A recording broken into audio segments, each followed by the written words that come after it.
Good morning, good evening, good afternoon, ladies and gentlemen, citizens of YouTube. This is Pastor Dow. I want to try to come on here just for a moment, and I want to try to do at least my part, try to speak in terms easily to be understood, especially about people that are civilians and do not have a lot of military experience. But I want to have a heart-to-heart talk here with you this morning because I want you to start thinking about worst-case scenarios. Have you watched as these natural disasters, so-called, have taken place in the last 5 to 6 years? Have you paid attention to how the people respond, Katrina and Sandy? And have you watched the conditioning process of how our society has conditioned us and how they've conditioned us to depend upon the government for everything that goes on in our life? I mean, just literally just everything. Well, we have to break that particular paradigm. We have to break that kind of mindset in order to become functionally literate. And I want to talk about a few things here to answer a couple of questions. The reason why people are always asking me, why do you say over and over and over again, get out of the cities, get out of the cities, get out of the cities, Pastor Dow? Well, many reasons. Number one, the Bible, for number one, getting out of the city. But if we're just looking at things from a natural viewpoint and standpoint, I want to ask you a question. Can you trust your neighbor? I mean, can you trust your neighbor next to you in case you have a crap hit the fan scenario? What would you do if a natural disaster hit your area? Would you respond the way that normal civilians or normal human beings who have been raised in the city environment, would you respond the way that they do? I mean, after all, they've been trained to depend on the government for handouts. I mean, you watch the people. A lot of times when natural disasters are called, or if you have a situation where you got crap hit the fan and we have a world without rule of law, there's no more law enforcement. Pretty much people are just trying to fend for themselves and survive. The people that live in these city environments, they never practice whatsoever at all any skill sets in order to try to survive outside of the city limits because they just automatically assume that everything is going to be provided for them. Well, you have to change your mind. You really, truly do need to start thinking about preservation. And if I said it once, I said it 1,000 times. I often talk about mutual assistance groups. And to define mutual assistance groups, you can have them spread out just over a few miles. But it's really not mutually assisted if you have someone who lives 10 to 15 miles away from you, because your average everyday American just simply cannot walk 10 miles. I mean, just on average, it take you 3.5 hours, and that's at a very brisk pace just to go 12 miles. And that's at a very brisk pace. And most people here in America first of all, they're not in that kind of shape. And they never even plan on being in that kind of shape. And they never assume that they're ever going to have to be in shape in order to flee a certain situation. Everybody just assume that you're going to jump into a vehicle and then just drive out of city or out of town. Have you saw what takes place whenever you have things that alter and change the environment around us? Whenever there's a natural disaster or catastrophe or something that takes place, how many people jam-pack the highways, and you actually end up wasting more gas just by going to the interstate, to the highway, and you're only traveling, 1 mile in 45 minutes? You're really, truly not getting anywhere. So that's another reason why you don't want to be caught inside the city. Some people say, well, I've got family that live outside the city limits, and I can just go to them. Well, again, if you're living in a situation, or we all find ourselves in a situation where an EMP or we have a world without a rule of law, how are you going to get there? And then when you get there, are you sure? Are you really truly secure in your person and in yourself that you're going to make it there? Because chances are, when you have a bunch of humanity just literally going stark raving mad and crazy, you can't trust them. And you're going to have to know how to navigate from one point to the next. And if you don't have any skills in order to move through the woods or avoid major highways, you're going to do the way you have normally always done things, and you expect, because you live in America, that that's the way that things ought to operate. Well, When there's a world without rule of law, people don't function after that same way. And when there's no law enforcement that's there to so-called quote-unquote guarantee your safety, even though they even tell you now that they're not there to guarantee your safety. Chances are very slim, if you have no skills whatsoever at all, to know how to negotiate obstacles, to be able to navigate, and to be able to move in a hostile environment, you're not going to make it there, much less make it there alive. Because, you know, it seems like that whenever you have these disasters, that people always use these disasters as a means to become entrepreneurs. They want to capitalize off of other people's misfortune in order to get an advantage and gain for themselves simply because they haven't prepared.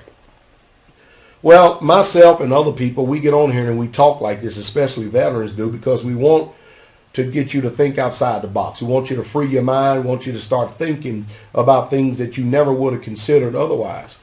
There are some people who listen to me who are already making preparations and stuff, and they're preparing bug out locations and different other places and stuff that they can probably run to when you got things that are gone mad. Myself personally, I believe that the direction that we all should live in, especially given the county that I live in up here, I can't trust my neighbors that's up here next door to me. I can't trust the people down the road, much less up the road. Nowhere near whatsoever at all.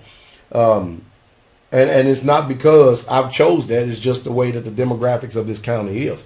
But however, I do live on a fairly large piece of land with people who actually reside here on the land with me, have their own individual homes. We're spread out.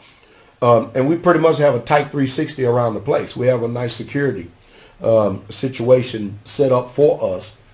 And we do whatever we can to preserve ourselves, protect ourselves, and we constantly communicate with each other about scenarios that, what if, you know, we have somebody come from this point right here, or what if we have a mob come from this point right here. Now, you know, I often bring up, since I live probably 70, 80 miles outside of the major city of Nashville, Tennessee, chances are the people are not going to get here to this point because, you know, people who understand survival areas and things, they're going to close themselves in. And most preppers and most people who are in survival situation, they've already done prepared themselves. They probably have not 3 to 6 months of food. They probably have anywhere between 3 to 5 years of food already stored up and saved up. They probably have enough ammo to be able to last them 10, 15 years and to, you know, protect themselves from any type of threat, no matter what it may be. And they, chances are they've already done talked to a couple of their buzzy, you know, old chums and pals, and they've made direction, and they've made a way, and they have a contingency plan in case you have something that could go awry. They're already prepared. Most people out here are not prepared. Have you seen the people just go to the FEMA camps or go waiting for the soup lines or whatever the government hands out, or they want cheese, they want water, or they feel like they're entitled to have these things simply because they're American.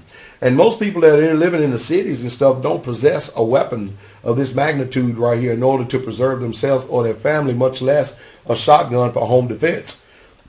Most people don't think that I mean, we're primed at any given time in this country for things to go awry, things to go crazy and go mad. You need to be prepared.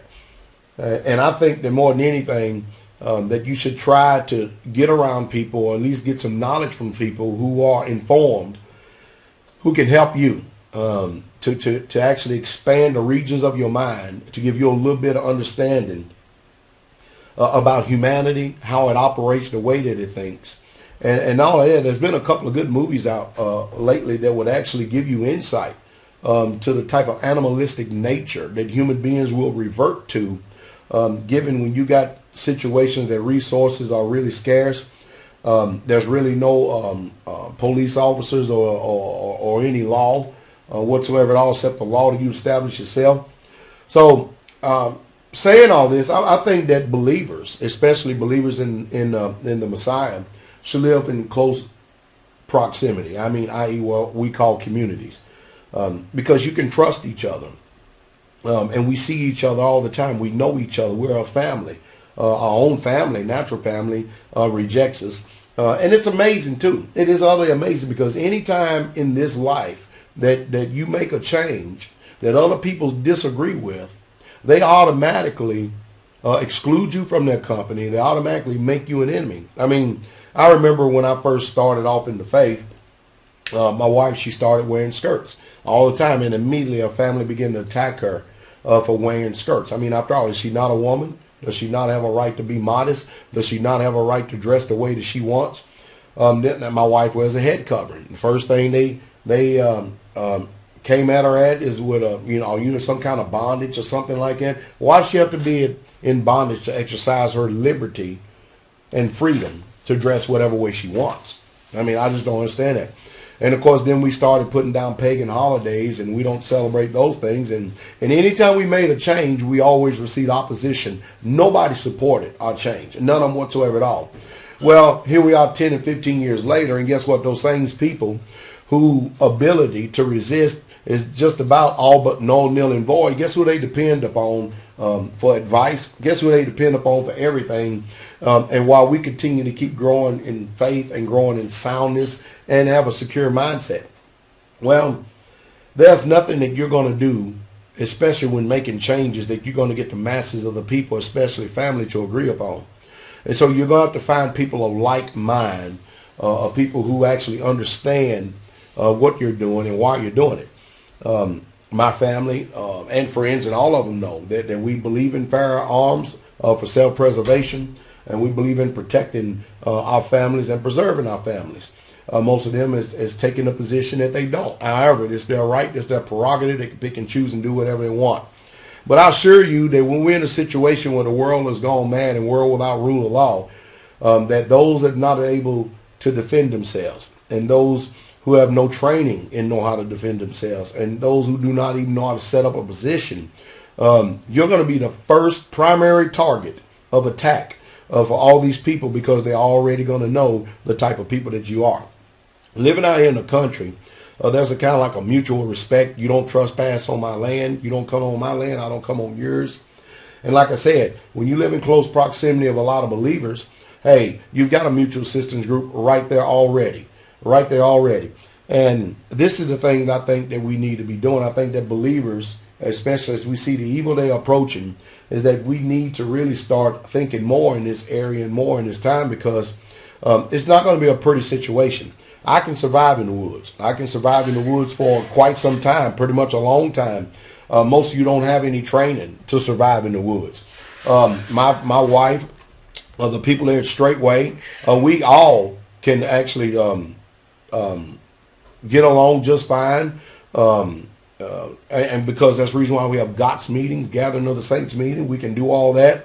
And we can teach people how to do the same things. We can teach people what happened or how to respond or react in case there's an injury or something that takes place. We know how to go out on patrol. We know how to do all these things in order to preserve ourselves. Why do we protect ourselves, preserve ourselves, or why do we do things like this? It's because we want humanity to actually to perpetuate evils and injustices against us? No. The reason why we do it is simply because you know just as well as I do that humans cannot be trusted, especially those who have no morals and values, who don't keep the commandments. So therefore, we teach our people, the saints of the Most High, preservation.